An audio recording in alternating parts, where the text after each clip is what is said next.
I remember sitting in my yard one morning. It was not long after my mum's death. I was tired and confused. And in the quietness, I heard God say to me, "Sheila, tell me the truth." So I did. I told him the cold, hard truth. Lord, I said, there's so many things in my life that don't make sense.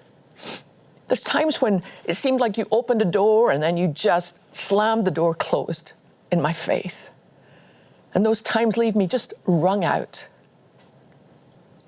On and on I went that day, just pouring everything out to God. And do you know what happened? He received every last bit of it. He didn't shame me.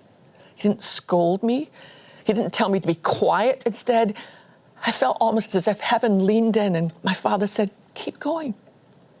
Tell me every last thing." So I did. I told him about my despair over losing my mum, over my dad's death, over my decades-long pain.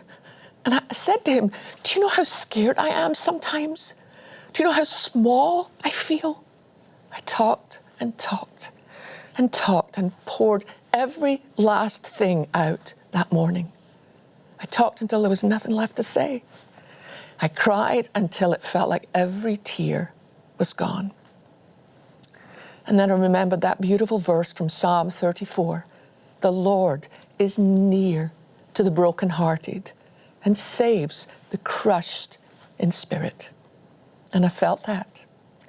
I felt this nearness to me, and I needed it so much. My shoulders kind of dropped, and I took a deep breath.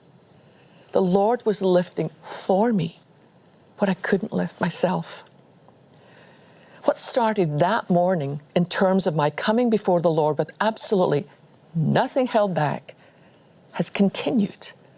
I love to wake up every morning eager to get before my Father, wanting to connect to His heart. And during those times, I'll confess my anger, any confusion, any disbelief, any fear. And every time that you and I risk being honest with our Father, I come to understand that confession creates inside of us a greater capacity to receive His grace.